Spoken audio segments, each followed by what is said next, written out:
जैसे आपकी कोर्ट का ओपन ट्रायल हो रहा है, मेरा सवाल ये है कि साबिक वज़ीर-ए-आज़म का खुफिया ट्रायल क्यों हो रहा है? हम ये सवाल करते हैं आपसे कि उनका ट्रायल जो है एक इस तरह के केस में कि जो रियासती दहशतगर्दों ने एक केस बनाया साबिक वज़ीर-ए-आज़म के ऊपर, तो उनका ट्रायल ओपन कोर्ट में क्यों नहीं होता? उसकी लाइव कवरेज क्यों नहीं होती? अभी हम लोग भुट्टो की अदालती कत्ल के घाव से नहीं निकल सके।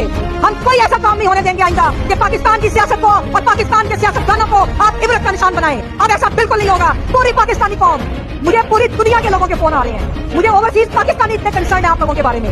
यहाँ पे पाकिस्तान के कोने कोने से जो आम शहरी है वो ये चाहता है कि पाकिस्तान के अंदर शमूलियत हो। अब वो आपके सर्वे नहीं मानता।